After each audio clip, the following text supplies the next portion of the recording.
अस्सलाम वालेकुम नाज़रीन, आप मेरा यूट्यूब चैनल देख रहे हैं। सोहराब बरकत आपसे मुखातिब है। माली टब्बर के अगवाकारियों और उनके सहूलतकारों के हवाले से बातचीत करेंगे।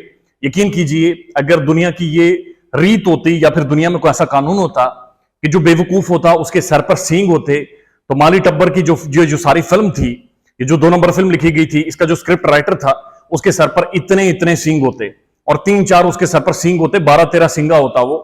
चूंकि जो स्क्रिप्ट राइटर जिसने ये स्क्रिप्ट लिखी, जिसने सारी ये फिल्म लिखी है, उसकी बुनियादी वजह यह है कि स्क्रिप्ट राइटर ने जो स्ट्रेटेजिक मीडिया सेल था उसके अंदर जो लोग बिठाए हैं, उसकी वजह से उसके सर पर सींग होते। इतने कोई अनएजुकेटेड, एक अनपढ़ लोग बिठाए गए हैं जिन्हें आज भी ये सोच रहे हैं या समझ रहे हैं कि ये कोई 1960 की दहाई है, 1980 की दहाई है, या कोई 1990s है, कि आज भी लोगों को अब डरा धमका करके मैं तुम्हारी नंगी वीडियोस बाहर लेकर आऊंगा, तुम्हारी कोई नंगी वीडियोस हैं, खवातीन को डरा करके तुम्हारे कोई अफेयर्स हैं, तुम लड़कों को खराब करती हो, तुम लड़कों के साथ ये करती हो, ये लोगों को डरा देंगे, धमका देंगे। ये लोगों को मजीद गुस्सा दिला रहे हैं, मजीद यूट्यूबर्स शामिल हो रहे हैं, मजीद लोग ओपिनियन रख रहे हैं, मजीद लोग जुड़ रहे हैं। और ये जो बारासिंगा है, जो इनका स्क्रिप्ट राइटर है, उसे उन्होंने सर से पकड़ रखा है और उसके सींगों से पकड़कर उसे घुमा रहे हैं।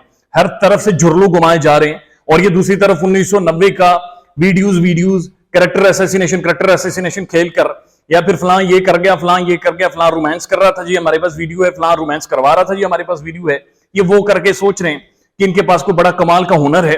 लोग ये रद्द कर चुके हैं, लोग अब ये चीज मान नहीं रहे, लोग तस्लीम नहीं कर रहे। लिहाजा ये जो टब्बर था, ये अब बारासिंगा टब्बर, जो स्क्रिप्ट राइटर था वो बारासिंगा टब्बर है। बाकी ये बड़े जबरदस्त लोग हैं। एक खबर छोड़ी गई है जी, फिलर छोड़ा गया है मार्केट में, और ये इसी टब्बर ने छोड़ा है। और इस टब्बर ने ये फिलर कराची से मेरी इतलात के मुताबिक ब्लू से छुड़वाया है। और फिलर ये है कि जनाब बच्ची ने फिर सरगोशी की, बच्ची ने कोई फिर बातचीत की है, और बच्ची ने फिर कोई जो ये माली टब्बर है इनसे मदद मांगी है, इनके वकला वगैरह से कोई मैसेज पहुंचाया है। ये इस तरह की खबरें हैं। शाहिद हुसैन साहब ने इस खबर को उठाकर रद्दी की टोकरी में फेंक दिया है। डीजी से बात हुई है उनकी, और उनका यह कहना है कि बिल्कुल फ्रॉड है, ऐसा कुछ नहीं है। एक और इंपॉर्टेंट खबर यह है कि 2 से 3 वीडियोस मंजर-ए-आम पर आने वाली हैं, और ये हकीकत पर मबनी वीडियोस हैं। ये वीडियोस उसी पुराने शेर की हैं जिसने इससे पहले एक बार वीडियोस मंजर-ए-आम पर लाकर एक बहुत बड़ा धचका दिया था इन्हें, जिस सोग से अदाकारा आज तक बाहर नहीं आ पाई, जो आज भी इंटरनेट पर सर्कुलेट कर रही हैं। वो 2-3 वीडियोस, वो शेर फिर दोबारा से लेकर आने वाला है। और इतलात यह है कि 2 से 3 दिनों के अंदर, या फिर कल शायद या परसों, वो वीडियोस मंजर-ए-आम पर आ जाएंगी। बड़ी इंपॉर्टेंट वीडियोस हैं, कुछ एक मैंने देखी हैं, और इन वीडियोस को जब आप देखते हैं तो बहुत सारी चीजें बड़ी वाज़ेह हो जाती हैं। अब बातें जी कल के ऊपर, कल यानी आज के ऊपर बड़ी इंपॉर्टेंट तारीख है। 18 तारीखें, 18 आप कह सकते हैं कि तारीखें देने के बाद कोर्ट फाइनली एमएलओ के ऊपर बातचीत करने जा रही है, बच्ची के मेडिकल के ऊपर।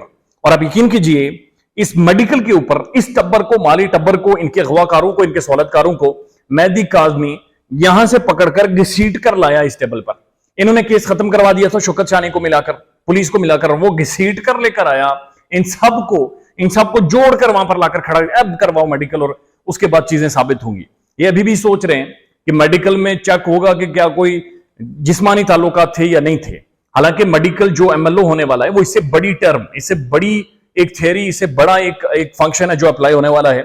बच्ची का साइकोलॉजिकल एग्जामिनेशन किया जाएगा, और साइकोलॉजिकल एग्जामिनेशन या नफ्सियाती एग्जामिनेशन का मतलब बुनियादी तौर पर यह है, देखा जाएगा कि बच्ची जो स्टेटमेंट दे रही है क्या वो राइट फ्रेम ऑफ माइंड में है कि नहीं है, या जो उसने माजी में स्टेटमेंट दी हैं, ये बातें की हैं, वो एक राइट फ्रेम ऑफ माइंड में या किसी प्रेशर में दी हैं।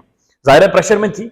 आप देख रहे हैं जिस तरह से इनकी कॉल्स का कल्चर शुरू हो गया है, जिस तरह से इनकी धौंस धमकियों का कल्चर शुरू हो गया है, जिस तरह से कैरेक्टर असैसिनेशन का कल्चर शुरू हो गया है, ये वही पैटर्न है जो इन्होंने मेहदी काज़मी की बेटी पर अप्लाई किया है। तो कल का दिन बड़ा इंपॉर्टेंट है। पूरी कौम की नजरें इंसाफ की अदालतों पर है, मुअज़्ज़ज़ अदालतों पर है। इंसाफ होता है तो मुआशरे तरक्की करते हैं। उम्मीद है कल अदालत मायूस नहीं करेगी। वीडियोस का भी उम्मीद है कल आ जाएंगे, इंतजार कीजिएगा। अल्लाह हाफ़िज़।